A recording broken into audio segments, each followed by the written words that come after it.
Well, first and foremost, I have to give a shout out to all the patient Tudor fanboys who've been asking for this for years.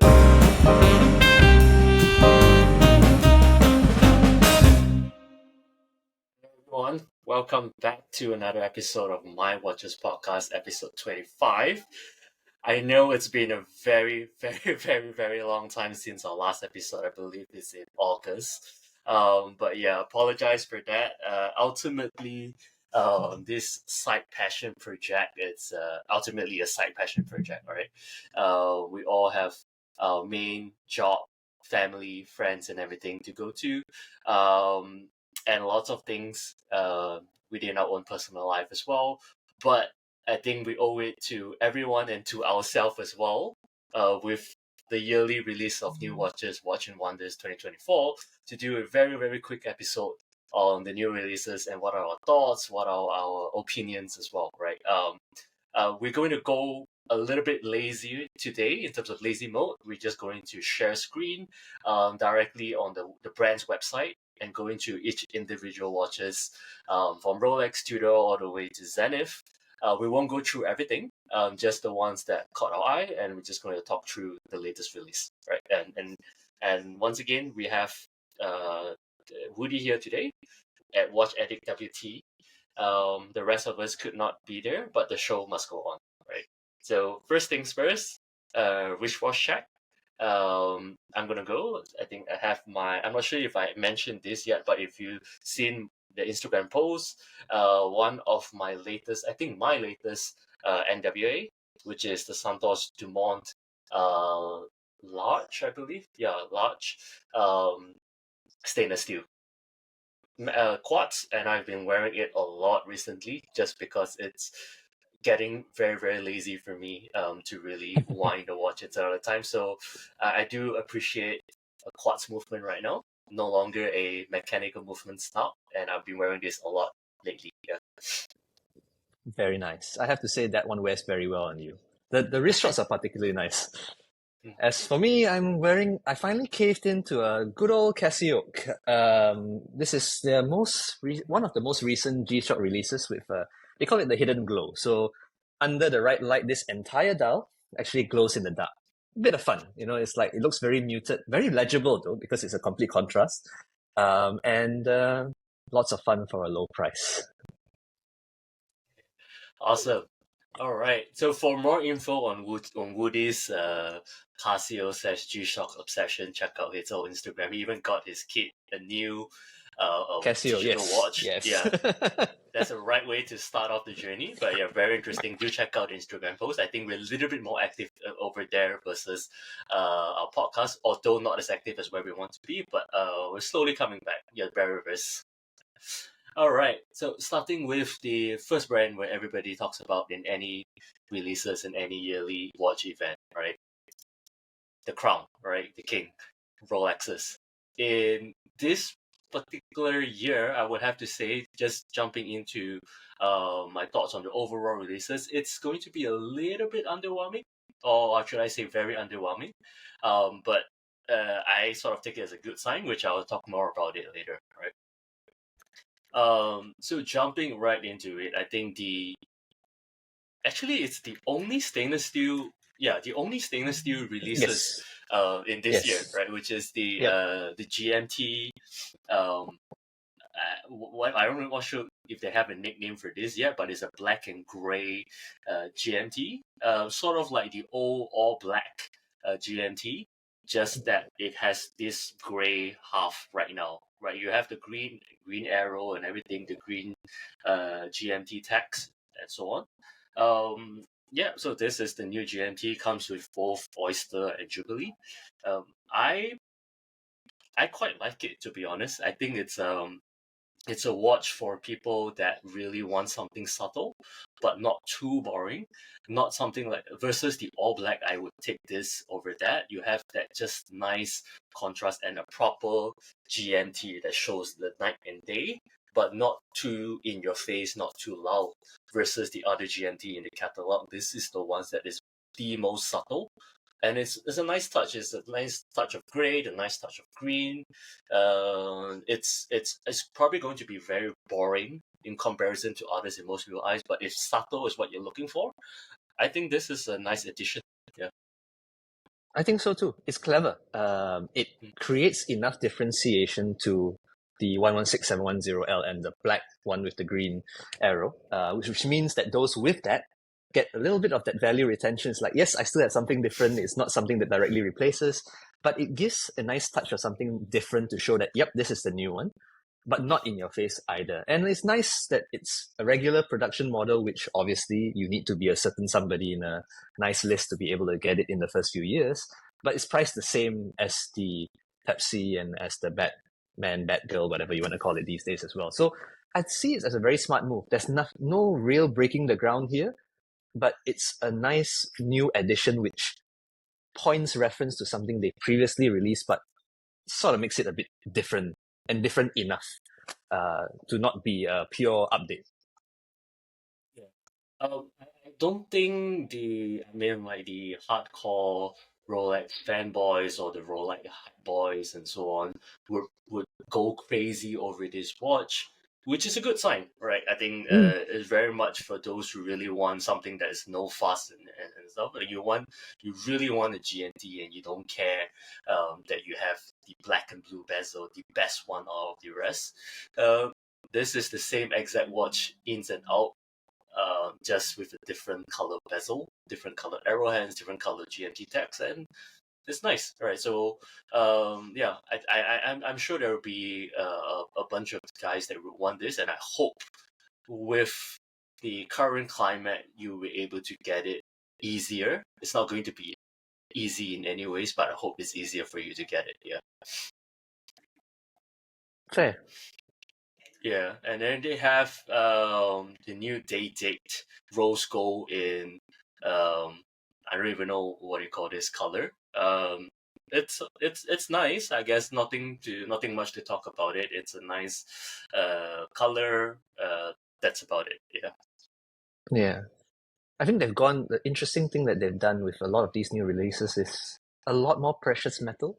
And that's a expected trend, I feel, that Rolex is going to aim for, especially as their prices naturally go higher. They kind of need to make that switch over anyway to more precious metal watches in order to justify the price positioning.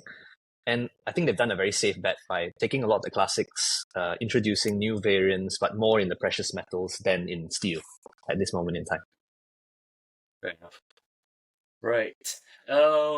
This one, it's I would say a little bit more interesting. So it's a platinum 1908 versus the regular 1908. What they did was they had this guilloche dial. And to me, I don't know how to word this. I like the fact that they trying to do something different, because I do find that the 1908 is a little bit plain, a little bit too lack of better words, empty. But for this, it's I'm not sure if I like this over the regular 1908 as well, because it's a little bit too much, or wasn't, I don't know, wasn't nicely planned or executed. It just seems to me like it's guilloche for the sake of guilloche. I'm not sure what you think about that. Yeah. I think it's definitely an eye catcher versus the original. I never really liked I didn't really like the 1908. I liked the fact that they tried the 1908, but I didn't like the version that came out. I was, I liked that it was different, but it wasn't nice enough that I would recommend anyone to buy it. I think this time, by virtue that they put a guilloche dial, it adds a little bit more visual element to what is otherwise a rather strangely balanced dial. So I like the fact that there's a guilloche there, but the fact that it's a platinum watch, guilloche, and we are familiar with brands that do a lot of good guilloche as well that don't ask for this sort of money, right? So for it to really, really win hearts and minds, you either have to be a huge Rolex fan or really like this design, which I am neither. Yeah, so the 1908 to me sits in a very weird position right now. I think as a watch itself, as a regular, looking at the regular 1908, without factoring price and so on, I think it's a fairly decent watch, right? Nicely proportioned and everything. For an automatic watch, how they sandwich it, and creates that illusion of a thin watch is fairly well done. The whole entire open case back it's quite nice as well.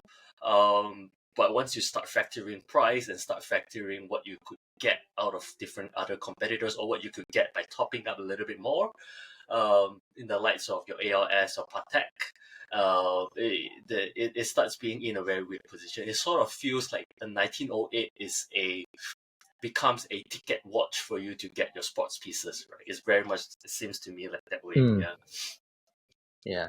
I mean, $30,000 is no small change, right? So you really are buying an opportunity there. Yeah. So yeah, I mean, fair point, but I'm interested to see where they take this next. Agree. Like in the back then, the Cellini has to me, one of the nicest Cellini is the very last Cellini before it got discontinued. The Cellini with the moon face, I believe. Or is it? I think it's moon face. It has the additional sub dial or something like that. That to me is actually quite nice, right? Yes, And I agree. let's see That what one's a very nice watch.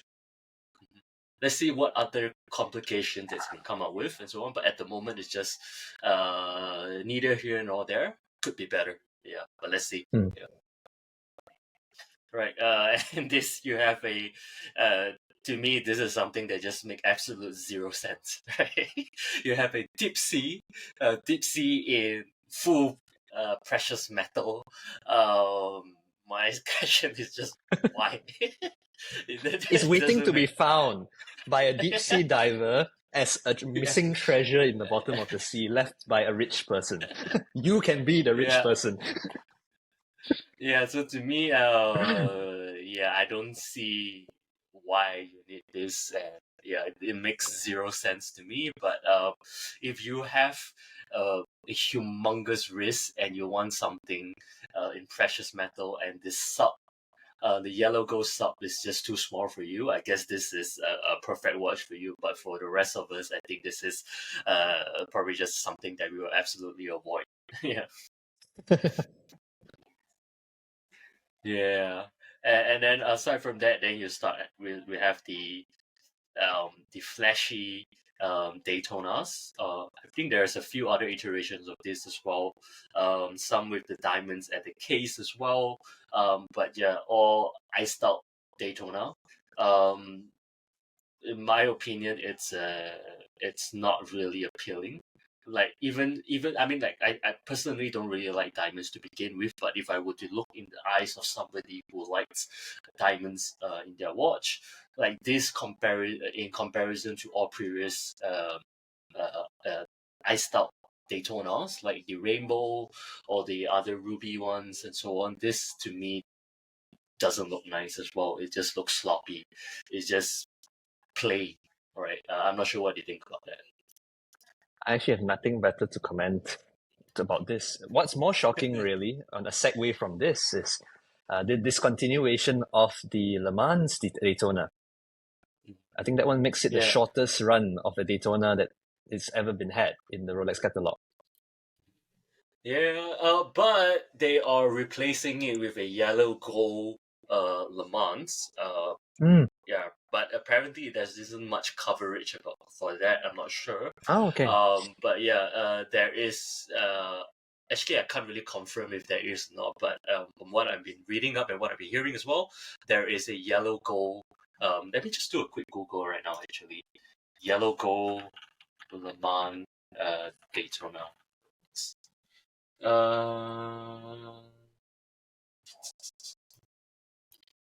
Is this it? I'm not sure if I could even share this anyways, but I think there is, but the article seems to be removed, right? Right. Yeah. So yeah, no, I think it's it might have been cited, but we don't know whether it's the real thing. That one right there. Yes, that I have that same thing open. Yeah. So to me, I don't know. To me, the Le Mans Daytona, I absolutely love it. I've seen it in person as well, the white gold one.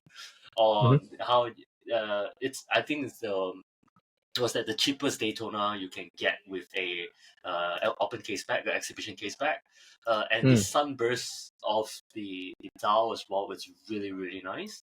And to me, with the yellow gold, if this is true, I don't know if it is or not. If this is true, I think it's even nicer, right? Oh. At least for me, I always like. I'm a big sucker for a yellow gold and black contrast, and to me, I think it just works really, really, really well. But as we all know, this is pieces that if you only can be acquirable if you are VVVVVIP. So Yep, that's fair. All right.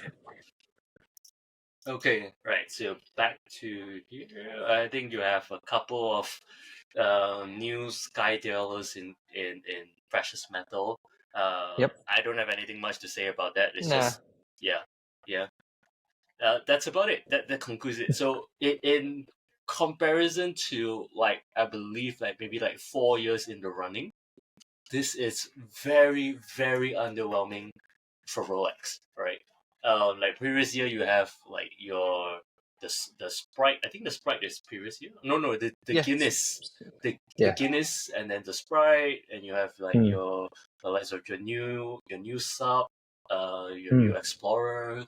It's always been like quite busy for the like 4 years running, and every year there is a in a way a hype pieces that releases year on year, right? But for this year, I don't think there's anything that would really drive the market mad, right? Like you don't have like your celebration down OP, your puzzle or emoji day dates, your colored OPs. Oh wait, there is Nothing a crazy. Yeah. that Tetris one that came out, right? Oh right, yes, your Tetris day date, that special limited edition Was it a date? thingy. I think it's a. Let's see. It's a Tetris. Rolex. Tetris Rolex. Oh, here we go. Yeah, Tetris Rolex day date. Not part of Yes. Watch and Wonders, I believe. Hmm. But it's cool, I guess. I'm not sure Yeah. how can you even get this and so on. But I would take this over the past like puzzles or emoji Daytona. But I'm a sucker for Tetris as well, so that's me. It's fun. It's fun. Yeah. So what are your thoughts about that? What do you think that Rolex decided to go through this route? Is it in the good hearts of calming the market? Is it the matter of like, all right, let's not create more buzz and let's not create more hype. Let's cool the market down a little bit. Let's focus on ramping the productions of our new factory so we can get more watches to people. Or do you think they just run out of ideas and said, all right, I think we can't. This is not sustainable. We have to slow down our releases or we run out of ideas. Yeah.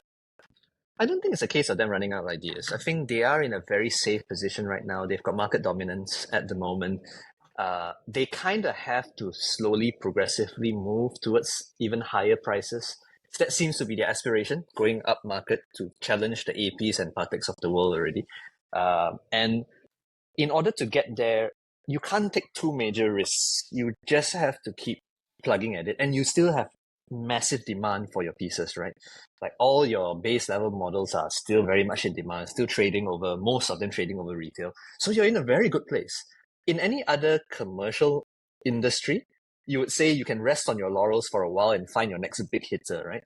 But Rolex being Rolex, the expectation is you only release stuff once a year. There should be something big. So I find that if we were to rewind, they normally have a big year and a quiet year, then a big year and a quiet year. This is just one of their quiet years, and it doesn't really bother me so much. Also, because we're going to cover the next brand Tudor, right? I think it was an opportunity for them to shift the attention somewhere else for a bit, where they expect mass movers to happen also. Before we went into Tudor, I think let's segue a little bit and talk about the current watch market, right? I think for a longest time, the whole entire 2023, all the way to Jan and Feb 2024 as well, market has always for Rolex secondary prices has been declining quite Mm. consistently, or quite consistently has been on the low side in comparison to 2022 or prior to 2022.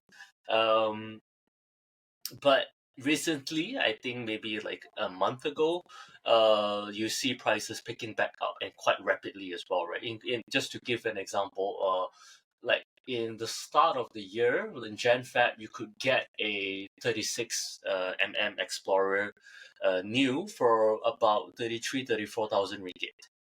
Right Mm. now, it just went up to 39,000 ringgit, Malaysian Mm. ringgit. Right. Mm. Speculation is that it's in conjunction with crypto, and crypto is at 70,000 right now. Um, People are making banks out of it and perhaps spending money on watches. What are your thoughts about that? I reckon the correction that happened up to the end of last year was always going to be expected. We're probably in a phase right now where it could go either way. It could stabilize a bit more. It because actually there were quite a number of catalog models that were running very close to retail already, which is the first time it's happened in years, right? So that was normalization. So right now we are in the phase where maybe there are a bit more, few more crypto millionaires with the new spike. So you might see a little bit more of a pickup. But I also think with the world where it is right now, a lot of people being more aware of global affairs, inflation, and things like that, quiet luxury is taking hold as well.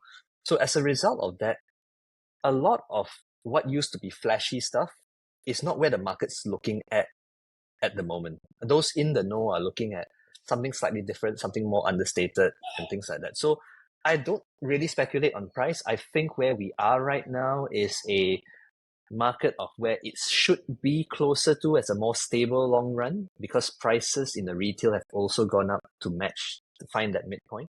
I expect it to be somewhere around here. I don't expect it to fly up again. For those of them of us out there speculating you reach the highs of post-COVID, I really don't think that's happening again. Even with the crypto buzz and all that, because the crypto kings will find something exciting again, right? Rolex is kind of old now. 2 years ago it was the hit thing. Everybody wanted to get a Rolex, right? But now you are trying to set a new trend. You're going to look for something else. So it's got to be something bigger for them. I don't see it being existing models of Rolex watches anymore. That's just old news already. To me, it's the same as well. I think it's a phase. Like when people gets money instantly, like for the likes of crypto, they probably do some impulse purchases. Mm. My sense is as well with the war and the economy and everything, it's not looking to be a good year economy wise, right? Generally speaking, for all most people and across the world, I don't think this is something that is going to last as well. That's my own purely my own speculations. I think it's probably going to go down. And I think with Rolex creating a lack of better words, underwhelming release for this year, I think that's going to help cool the market down, whether it's intentional or not. And Mm. my own prediction is that we will see this maybe for uh, maybe another 3 to 6 months, and it probably start tapering down from there. But you do you whatever you want with that information. Mm. Yeah. Yep, agree. All right. So right now, moving into Tudor, right? The very big thing that um people will talk about, and this is it, and they are smart enough to put it in the middle. It's going to be the Black Bay 58 GMT, right? The watch that people have been asking for many years since the Black Bay 41 GMT Pepsi. People say, when are you going to put this in the 58 sizing? And they have now done it, and it's also a Meta certified watch as well, right? I think this is probably going to be a really big hit. But personally, there's something off about this colorway.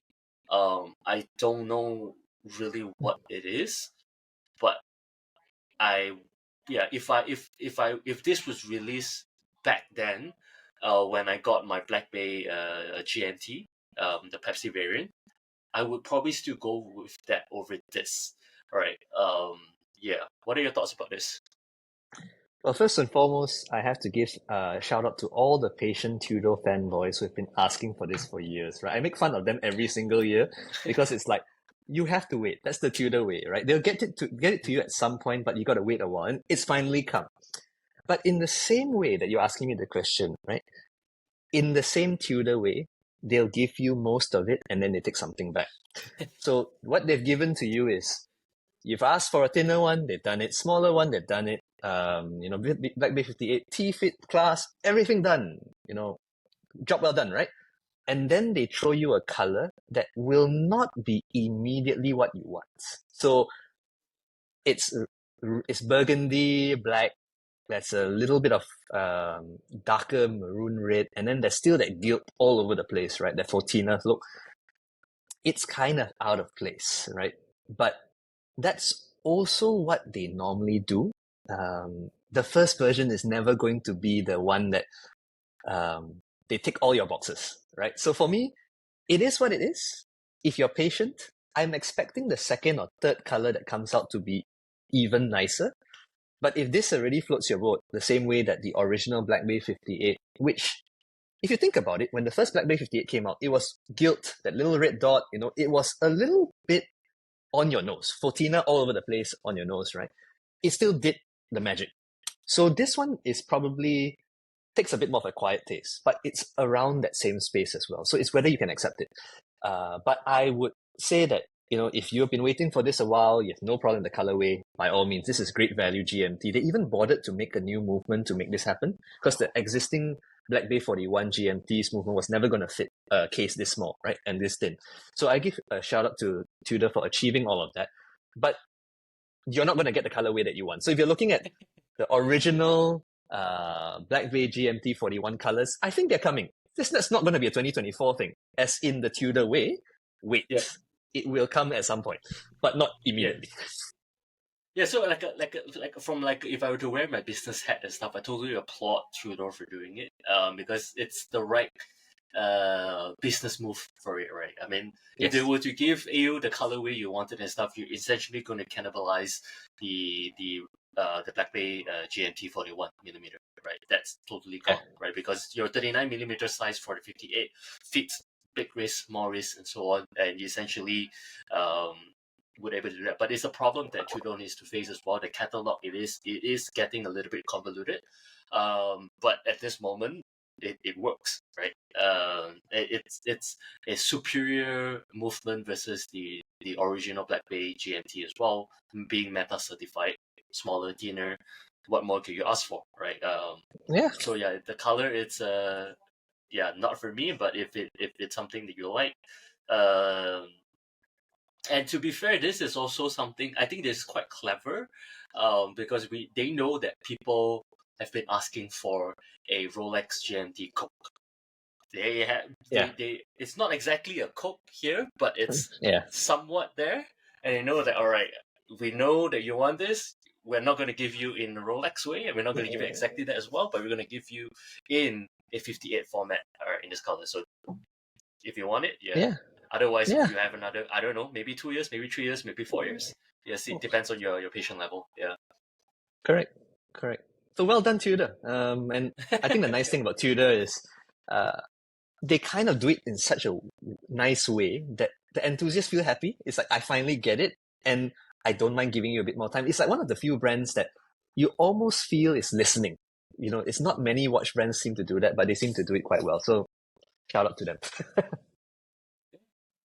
Yeah, but I'll have to say, it's like in the coming years, when they release a 58, a white dial GMT and so on, I wouldn't mind owning, on top of my Rolex Pepsi, I really wouldn't mind having a casual white dial GMT, because it's different enough, and you can in a way be a little bit more having a little bit more like a beta version of my makes sense. Rolex. Yeah, and I might join you on that journey, so we'll see. But yeah, it's going to be very interesting a year ahead for Tudor. And actually, before we jump into this, prior to the Watch and Wonders 2024, they actually did release a pink what's that, Black Bay chronograph.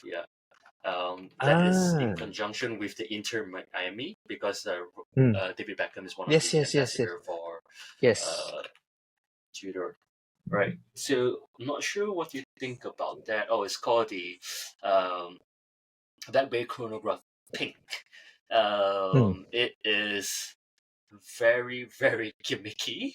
I don't think the color works well, but being a brand that is has the likes of David Beckham and Lionel Messi behind, it's probably gonna sell really, really well. Well, if you live in Miami, this one's for you.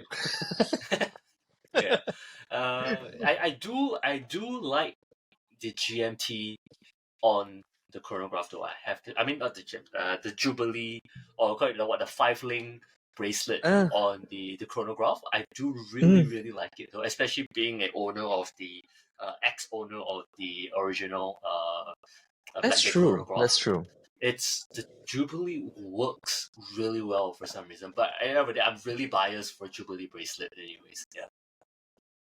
Well, I think it helps that it's a more neutral. I mean, the color is a pink, right? So it doesn't feel as sporty, if you like. There's a bit more dressiness to the color. I think the Jubilee works on that. And truth be told, all Daytonas, you only think of a 3 link oyster bracelet, right? So having something different always kind of appeals, especially to us more seasoned watch enthusiasts, right? Seeing something different is always more pleasing. Yeah, fair enough. Yeah. All right. So back to Tudor. There's only a few more, actually 3 more, but I don't think we'll cover this. But let's say the second one, which is I think following up with the release from last year, which is the Burgundy Mhm. Black Bay, the new Black Bay 41 mm that is in Meta's certified movement. So this is Metas now. So you have your Burgundy, your Black Bay 58 GMT, and your Black Bay ceramic. All these Mm. are now in Metas. I think they're going full ham in Metas right now. Mm. The Black Bay, the black one, the new release black one, it's okay for me. Nothing to shout about. I guess if red is not your color, then you want something a little bit more plain.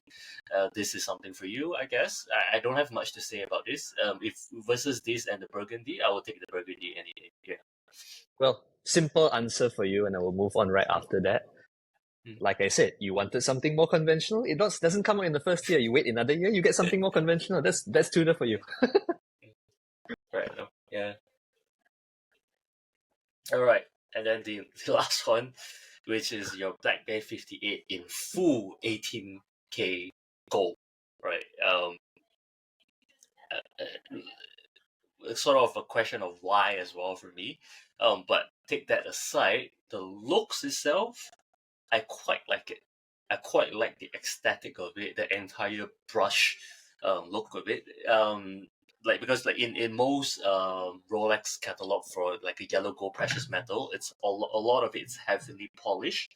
So this is Mm. quite different, and it stands out from there being fully brushed, and I quite like it in terms of the design and everything. I think it does works, but diving into the price as well, I think Woody has a good chart in his Instagram post comparing this to a full solid gold Submariner.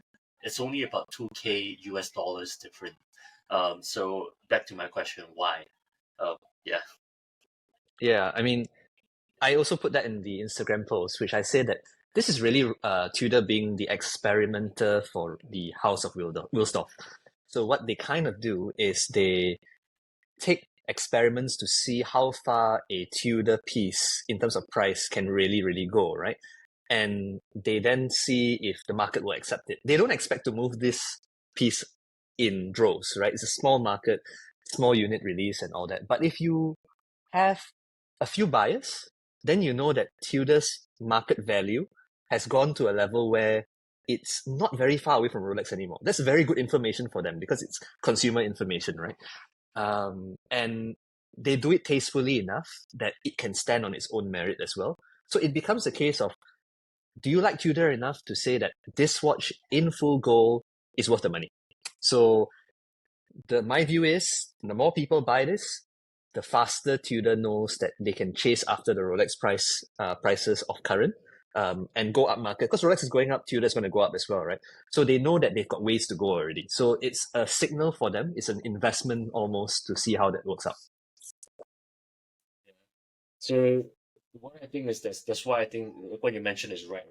For Rolex, they are probably going to focus more on precious metal and so on, and then like Tudor being the younger brother, the more experimentation stuff they're going to do. I think this is one of it. But my prediction is you're going to see them relying on Tudor for more of the stainless steel spot pieces, right? Especially Rolex being so difficult to acquire. This is probably going to be in a way, the ones that fills the gap, right? And then Rolex is going to go more precious metal. Yeah, we'll see how that goes. All right. All right. The last you have the ladies' Claire de Rose pieces in blue dial. Very nice. Not much to talk about, to be honest. No. I'm just gonna move on from this. Yeah. All right. So jumping into the next brand, Grand Seiko. All right. So for Grand Seiko, there's several new products, but I think this is the one that is on people's radar. It's a hand-wound movement watch. To be honest, I haven't really read out much about it, so I'm just gonna pass the baton to you. Right, so this is effectively the manual wound version of the white birch, right? The award-winning white birch high beat movement, a very beautiful industrially finished movement, very well balanced. I know they're fans of that movement as well. This is them stripping away the rotor, putting the manual movement in and keeping the aesthetic. So it's still a very beautiful movement that you can see from the case back. They've also shrunk the size down from the 40mm to about 38.6 or so it makes it a little bit more wearable. It's got a bit more of the aggressive finishing of the Evolution 9 and a nice dial texture that Grand Seikos are well known for, right? So they come in both steel and in gold. And it's a nice watch, I have to say. I can't say the price is nice because honestly, this watch makes the Tudor that you just showed great value because this one right here, if my memory serves me right, is about 50,000 US dollars. This rose gold one, and the steel one is about, I think it was about 11, if my memory serves me right. It's a great watch. Not sure I'd be willing to pay the price for it. I do like the rose gold one, but not at that price. So But it's also yeah, it's also limited edition to 80 pieces though. So yeah. yeah, I don't if you think they like were it, expecting to move a fast. lot. Yeah, yeah, but I don't Yeah. I don't like it at that price. So I'm happy to give it a miss. Yeah, I think same as well. Immediately when I look at it, I think the first thing I ask would be as well, what is the difference between this and the regular white birch? Because like at least the stainless steel one looks very much similar until you look into the back, and it probably looks different once you have it on your hands. But the rose gold one looks really, really nice, right? I mean, except for the price, but it immediately caught my eyes, and I think everything just works well. The entire color scheme and so on. Yeah, so it's if I have it for the right price, it's something I'll definitely wear. Yeah. Yeah, I agree. So it's well done design-wise to Grand Seiko. They've done a really good job here. I actually like this more than the Omi Watari case because the Omi Watari case has a bit of a bulbous look. You know, it's a bit rounded. This one gives it a more neutral stance. The finishing of contrast of brushed, a bit more brushed as well, plays very well with the precious metal and the textured dial. So it's a nice execution. Right. Before we move on to other pieces from Grand Seiko, I want to get your thoughts on what is their direction. Because up to now, and especially for a couple of years and so on, it just seems to me there's no direction. It's just random pieces that's being released here and there and so on. And as much shit that people give Rolex and Tudor, it's very clear that they have a direction to go with, right? But Grand Seiko is just throwing and see what sticks. And that's what I feel. Yeah. I think they are caught in a transition. I like to think there is the JDM side of Grand Seiko, right? This is all purely my read, my speculation. The JDM side, the Japan domestic market, the headquarters of Grand Seiko, goes it the old way, which is create more product, create different, I mean, on a yearly basis, they create different lines, like 20, 30 new products all the time, right? It's part of their culture to do that. But increasingly, Grand Seiko is becoming an internationally, globally recognized brand. And as a result of that, you get the global influence as well. And I find that what Grand Seiko is slowly but surely doing is learning from the Swiss.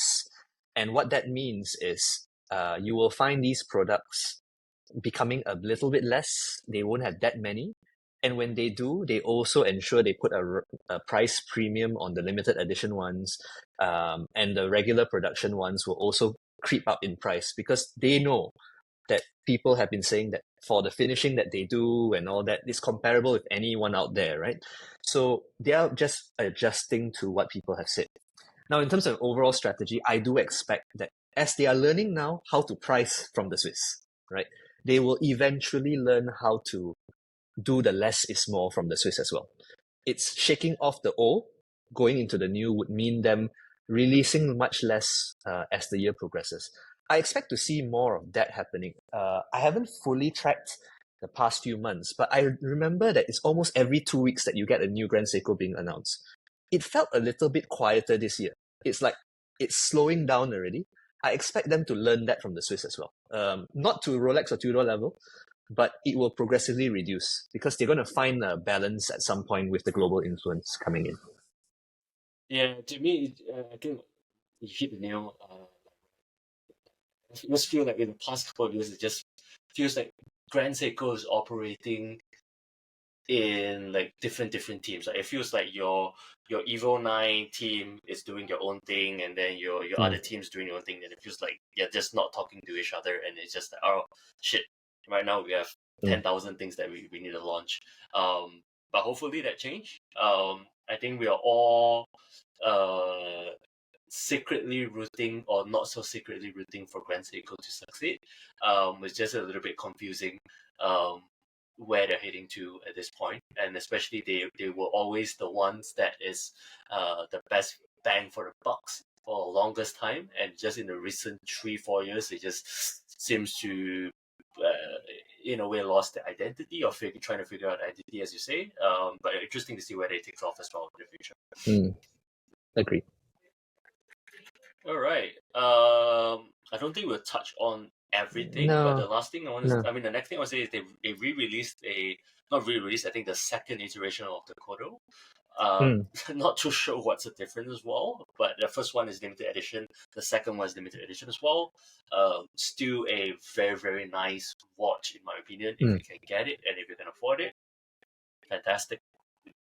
I have to admit, I didn't look at this too much either. It's way beyond my price range. But like I said, the first time around, the Kodo was always a very impressive timepiece. It still remains an impressive timepiece.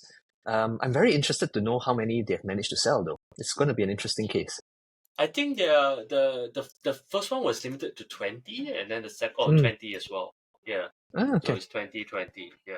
And in my opinion, this is bloody underrated, right? It is. It's surprising that no one is, like, even the first one as well, no one is talking much about it, and just like everybody just went past it.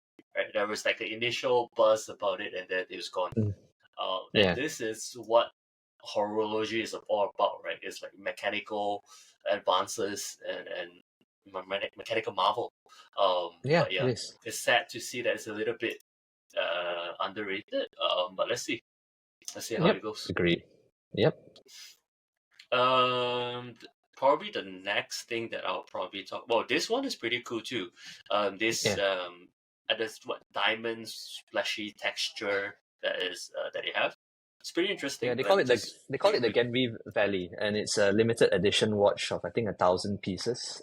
Evolution 9, also the high beat. This is the automatic one. It's a new dial variation. A good example of where they've learned from the Swiss. You put a premium on a limited edition watch, change the material a little bit, make it a little bit more expensive, a limited edition, and see how the market reacts. Right, there's not much to them, and good taste in texture and color. We'll see how it goes. So I think they've done it quite well, but it is what it is. Then the last one I'll probably touch on from Grand Seiko is going to be this. There's another iteration of the vintage logo three-hander watch. Same thing as well with the gold Evo 9 handwell. Mm. It's a very nice watch, but I'm a very big sucker of old logo, as you all know. Yeah. But just looking at it, the dial has the right subtle texture to it. The gold and blue just works nicely. It's a very, very, very beautiful watch, and it's something that I will keep on my radar for a hopefully cheap secondhand years down the road if I happen to stumble across one, or even the previous iteration of this as well. The re-release a couple of years ago. Yeah, I think this just looks really, really nice. It is. It is. Good taste. Good taste, my friend. All right, I think we are done for Grand Seiko, and I think the rest of it should be fairly quick. For Cartier, Mm. probably the only few that we need to talk about is you have your Santos Lodge, that has this new dual time um, feature. Mm. It's doesn't really work for me if you ask me. I Mm. don't know. It's very odd. It's just a mixed match of two things that doesn't seem to gel together. Yeah. What are your thoughts? I actually like it, but the if you have a case of the mind and the heart, right? The mind likes it. I can't say the heart really does. What I mean to say is, Cartier has the Santos de Cartier is linked to the Cartier Santos, which was originally one of the very first pilot watches. So having a dual time slash GMT-esque function makes logical sense, right? To finally have it in a watch like this makes sense. So I like that they've tried it and they've made it happen, right? But the heart doesn't like it from a perspective that visually it breaks up the dial a little bit, because the nice thing about Cartier dials is the Roman numerals have a very nice balance about it. And this one here, because it has that sub dial that does the dual time, and then you still have the date window, right?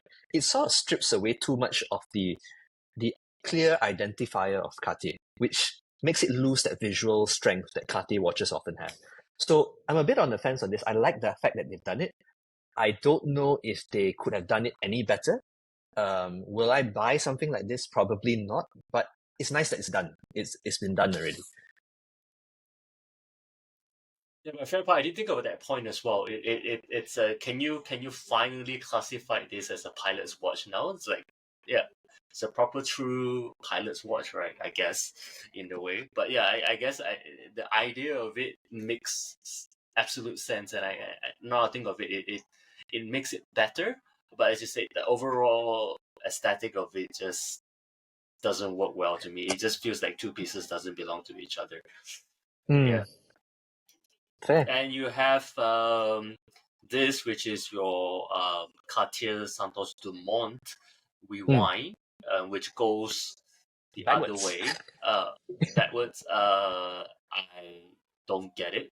It just feels like you're trying you it's trying to be different for the sake of being different. Yeah. Why I do think you you, need this? And as a I think watch it's really person, for can you even Cartier get fans. used to reading it? I think it's like this. It's made for the Cartier fans, right? It's like the sort of people that really want something different and want to show that they've got the something different. Then this appeals to them. It's not for the masses, and I think Cartier knows that. That's why it's in platinum. That's why it's a limited piece. It's really to appeal for that core, hardcore fan base of Cartier. It's not really meant to appeal to the general fan base. It is interesting. Historically, it's been done before, so it's a nice touch to not back to history that this exists. But for me, it's like I'll stick to the good old safe choice. Works well. The Santos Dumont, like the one you're wearing, is a nice watch. I don't need it to go backwards. Yeah, to me, it's. I mean, I guess I can see like for you to shout about and say like, "Hey, I have something that goes backwards. Do you have it?" That's like, I mean, Yeah. I guess that's good for you. But for me, Yeah. it's like as a watch person, that's someone that actually uses their watch to read time. I Yeah. I would not believe somebody was able to adapt it. Um, among like going through rotations of your different watches is no way it's just pure inconvenience for you. And Can you imagine There's reading that actually watch after a few drinks? it's just not gonna work, right? There's actually a bunch of other lacquered Santos Dumont as well, and a Mm. brown Santos Cartier as well. But it's not available in the site No, they're for not some showing reason. on the Let me see if website. I can find. It's only showing on Wait, is it? that special page. Yeah. All Oh, right, they've here, now here. out This is already. the brown, Here right? we go. This is the brown. Yeah, that's the brown. All That's the right, brown one. Yeah. this is the brown one. It's okay. Another color. Yeah, nothing to shout about as well. Let me see Mm. if I can find the lacquered one that's a little bit more interesting. Santos Dumont. Oh, it's not. Santos Dumont lacquered 2024. Can I even share sites for monochrome watches? I don't know, but whatever. Let's do it. All right. So there's this bunch of Ah, Santos Dumont in they're lacquer. all in precious I think metal, right? rose. Remember? I think There's this no is steel in this. rose. I'm sure. Yeah. I'm not Rose, sure if white, this gold, one and is yellow. steel. It's white gold. I remember all Oh, three of them are okay. precious metal. Yeah, rose, white gold, and platinum. Yeah, Yeah. rose gold, yellow gold, platinum. Oh, platinum. Ah, okay. Yeah, this one is platinum in the middle. Mm. Out of them, the only one that I think it's somewhat decent looking, it's the rose gold one in over on the right side. Mm. But if you ask me, the previous version of the Santos Dumont lacquered, it's way nicer. The previous one in platinum, rose gold, and steel. The steel black, uh, beige, rose gold ish, and the platinum. Those are way better iteration from this, and it just seems like it's milking it. But Yeah. then again, I can also see from a Cartier fan perspective, you Mhm. probably want something really, really, really different, and this is probably something that you can get that is super, super different. But for me, I would probably like something a little bit more conventional. Yeah. Yeah, same here. And I think the one thing that doesn't work for me, and I know I'm a conventional purist if you like sometimes, I don't like the fact that they've lost the Roman numerals here. I think Cartier without Roman numerals doesn't feel the same. Yeah. There's a magic to that design language, and not having it makes you lose something a bit Cartier. Yeah. Absolutely. Yeah. All right. So back to it. I think the next one we'll cover is the Tortue. So Mm. they have a three-hand version of the Tortue and the ever popular mono pusher. It's finally Mm. back. So Mm. I would say a lot of Cartier fanboys' pens are wet right now. But the Mm. only thing for them is that it's the price is crazy expensive, I believe. I think it's like the mono pushers are like, I don't know, 60,000 US dollars. Wow. Precious metal only.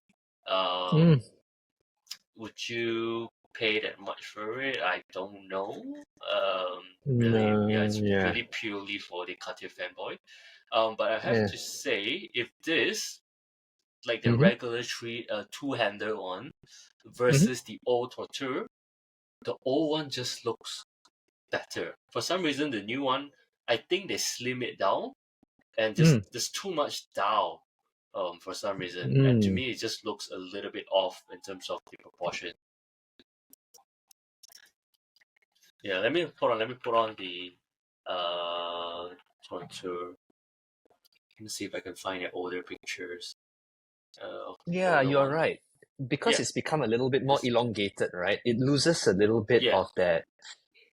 It's almost like that classic golden ratio thing. You know, Mhm, it's somehow lost a little bit of it. The new one doesn't have mhm. it anymore.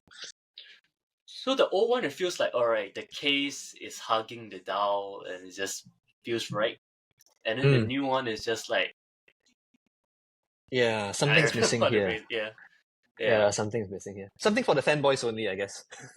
Yeah, yeah. So for me, the torture ever since like Nick brought over his Mm. when we had the podcast with him, is Mm.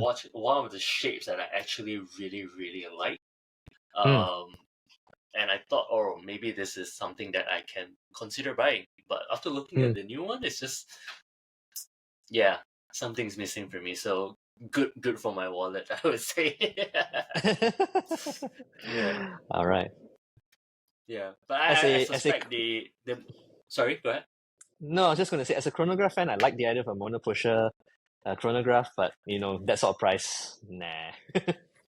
Yeah, I suspect regardless, the mono pusher is going to Uh-huh. be a big hit, right? It's going to Yeah, sell, and yeah, and just looking at the case back, this is the first time looking at the case back actually.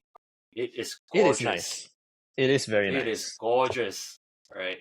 Yeah. Yeah, but yeah, for the price, yeah, it's okay. I'll make do without it. Yeah, nothing much else. I believe it's also somewhat a quiet year for Cartier, I have to say. Um, that's pretty much about it. And then they have some fancy, like super blinged out pebbles and like jewelry pieces and Mm. stuff. I don't think we need to get into that. But Nope. yeah, over versus the past couple of years as well, I would also say it's a somewhat slow year for Cartier. So it's a general trend. I'm not sure if it's pre-aligned with all other brands, but yeah, seems to be slow across the board. Fair. Oh well. All right. So next, I think we just quickly wrap up the last two brands that we have. For tech, we're not going to go through most of it as well. I think the only thing for me, the highlight is the Gold Skipper that really caught my eye. Mm. Pretty nice, but the price is also a little bit on the high Yeah. side. And then I think you mentioned there's this new Yeah. There's a new glass ones in box. steel and bracelet as well. Yeah.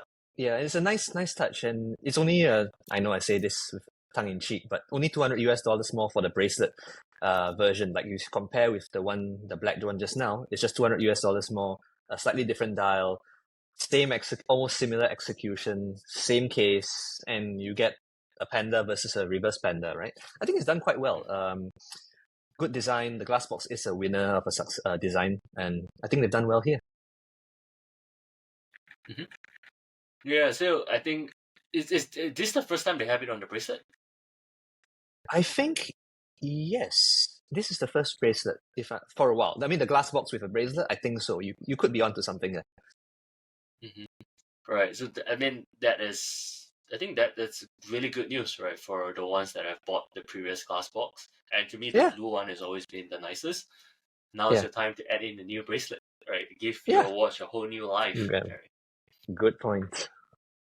It's probably going to be really expensive buying it separately. It's not going to be 200. It's probably going to be Yeah, more of the lights of 1,000 or so. But yeah. it is what it is. If you like it, Yep, I would say go for yep. it. I personally would if I own one. Yeah.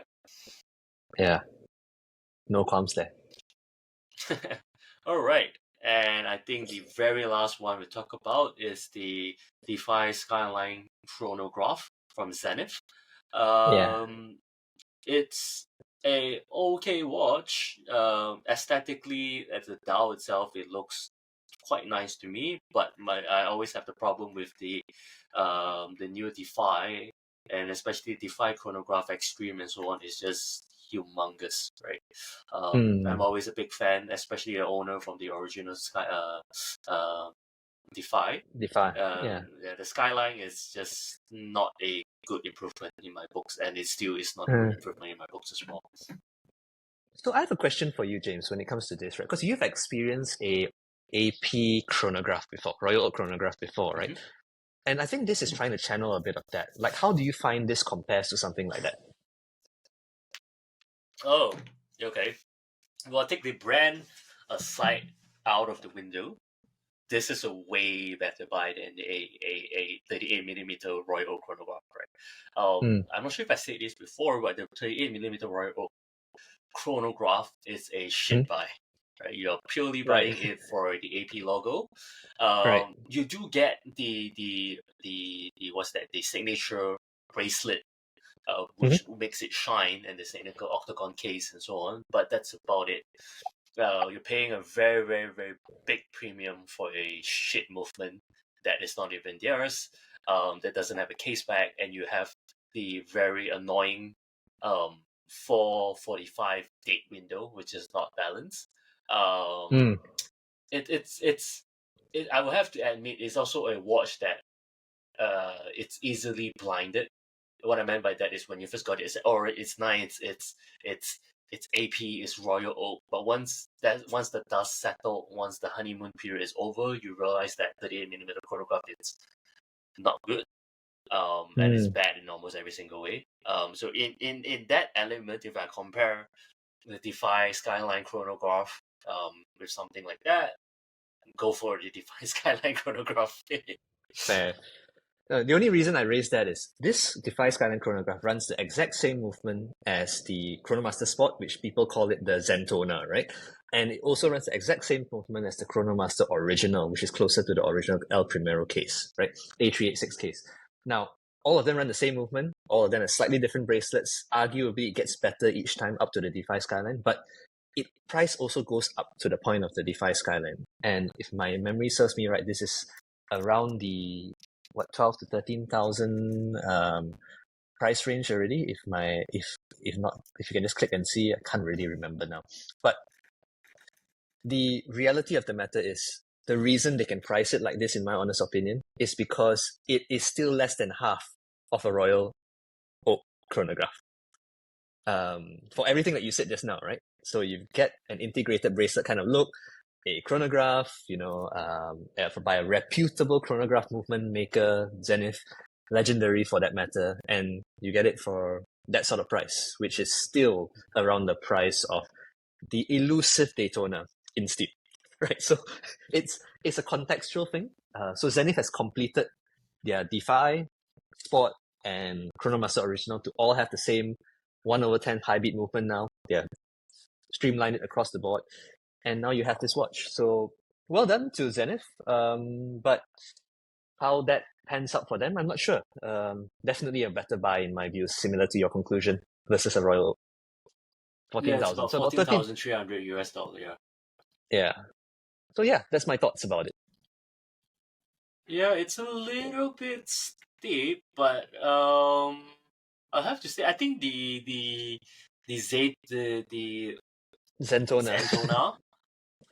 versus this, I mean, aside from having the iconic tricolor sub-dial, this looks to me like a better buy though, because it's quite similar in price, I believe, both of them. Yeah, it's not very much more expensive. It's about I have it here somewhere. Just let me see. I think the price difference is not much. It's not a big difference. Let's see. My notes. Yeah, it's a price difference of maybe slightly around $2,000 more for this. Correct. So I've made a note of this: 13,400 for the Defy, 11,300 for the Chronomaster Sport. So it is about 2,000 difference. So, but I find this a bit more interesting a watch than the Zenith Daytona, so to speak. Yeah, definitely. So to me, if you're looking for a chronograph in Zenith, I would personally go for the Skyline or the OG. Right, this now kind of sits a little bit out of the middle child syndrome. Yeah, those to me I mean, you have the whole integrated bracelet, the whole quick release, and the ability to transform this watch with a rubber strap and everything is a totally different look. It's pretty cool. And if you like something like a little bit more traditional, go for the OG style, right? The OG shape. Yep. So that's probably how I see it. But yeah, fair point, right? It's not for me, but I guess for those who really, really want a chronograph in an integrated bracelet look, this is a very good alternative, I guess, in that proposition. Yeah. Yep. Nothing further to add there. Okay. I think probably the last two things that we'll talk about, you have the Revival in orange. Nothing much to say, but aesthetically, just commenting on it aesthetically, it looks quite nice. Yeah, I have to say. Yeah. Agreed. No objection there. Right, and then your Defy Extreme Diver. no comment as well. It's a very, very, very big watch. Water resistance up to 600 meters. Yeah, I mean, I don't think there's much people looking for this, but if you are, here's something for you. I guess it's a very, very big chunky watch. Yep. It's a one thing you have to be careful about these Zenith revivals. They are quite thick, so you may want to try them in store first before you get too excited. Yeah, fair enough. All right. So we're slightly over an hour. I think it's a Yeah. great way to conclude it. Yep. Yeah. So, it's been a pleasure talking about watches and so on after a long time. And It is. definitely reignite some interest in me as well. And hopefully this would make me or make us do this a little bit more often. I think 6 months is a little bit too bit long. complacent on our part. But yeah, let's see how it goes. Hopefully, in conjunction with more new watches as well. I do notice that the lesser that we do this, the less watches that we buy as well, the less opportunity for us to influence each other to buy more watches. So let's see how this goes, right? And I'm looking forward to the next one then. Till then, Indeed. I hope you guys enjoyed the episode. If you guys want us to post more or talk about certain topic, drop it in the comment, be it in Facebook, Spotify, or even in Instagram. We'll see you soon again. All right. See you guys. All right. Thanks for listening. Yeah. Bye.